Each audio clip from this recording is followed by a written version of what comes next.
Today we're going to replace the brake pads of this vehicle. Make sure your car is on axle stance when doing this job. First thing to do is to grab a 12mm wrench or socket and remove the bolt of this brake line bracket. Next is to loosen and remove this bolt of the lower part of the caliper. Use a 40mm wrench or socket.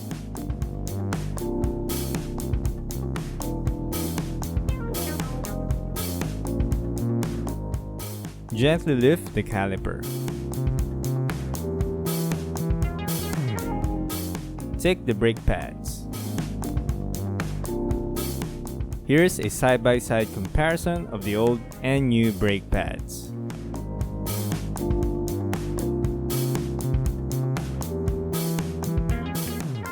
Here I test the new brake pad to see if it fits. We will also change the retaining clips. This is optional, but if you have a new set, it's better to replace them too. Remove the other brake pad. This one has brake shim on it.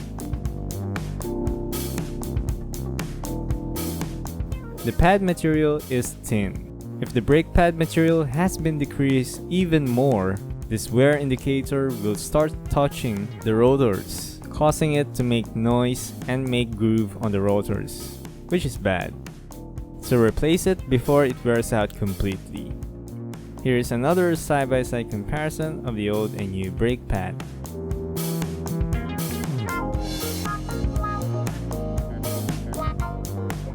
We will replace this old brake shim with this new one later. Remove the brake retaining clip.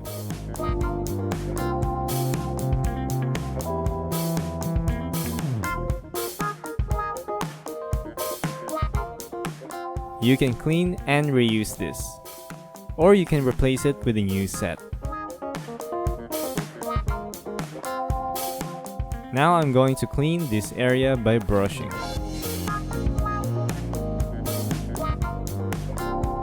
Finish it off with a brake cleaner. You can use a soapy water if you don't have one.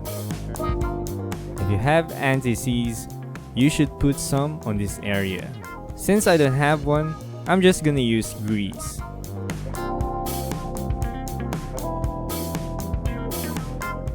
This makes the tab or ear of the brake pad moves easier. Also prevent rust buildup. Make sure the brake retaining clips are placed properly and secured.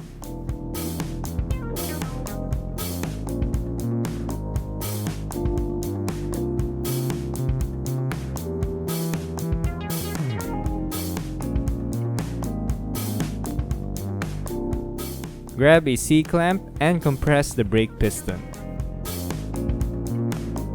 But before you compress the brake piston, check your brake master reservoir for brake fluid level.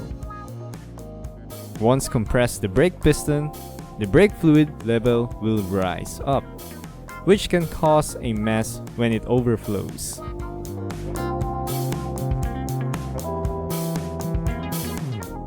Whenever you compress the brake piston, always use an old brake pad. This will help compress the piston evenly.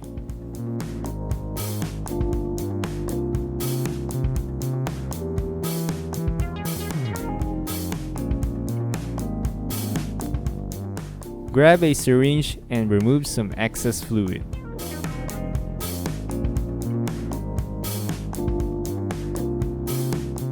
Put it in a clean container. You can still use it.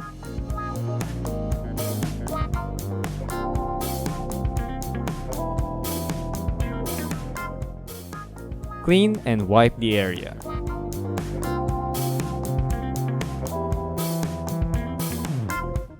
I'll put some grease on the tab or ear of the brake pad. Before I put the brake shim, I'll put some grease on the surface too. This is optional. I did this so the brake shim will stick into the brake pad and preventing noise and rust buildup.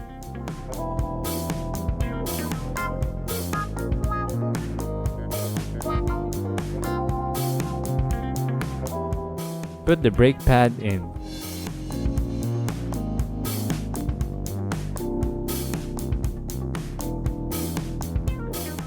I will replace this old brake shim with a new one. This one is specifically for the piston side. I can still reuse this, but I have to adjust it to make it fit perfectly. Since I have a new one, I'll just simply replace it. Do the exact same thing as what I did earlier.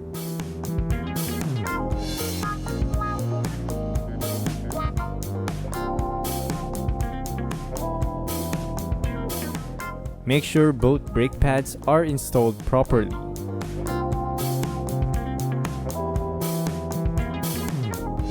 Before you put the caliper back on, you can also put grease on the brake pad to prevent any noise, rust buildup, and the brake pad will stick into the caliper, not on the rotor itself.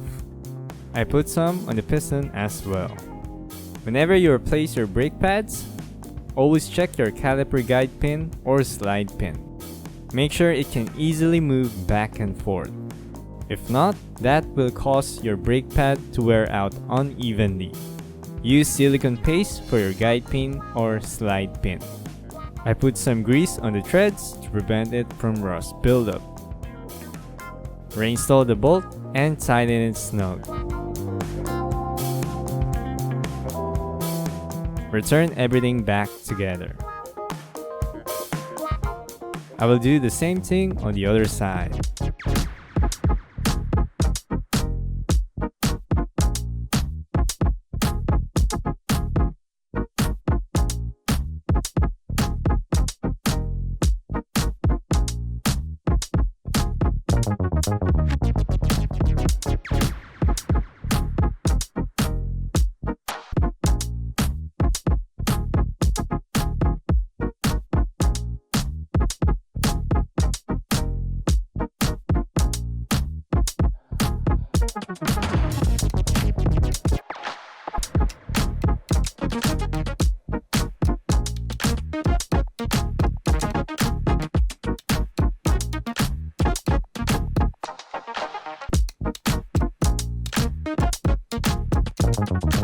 So there you have it. I hope you find this video helpful.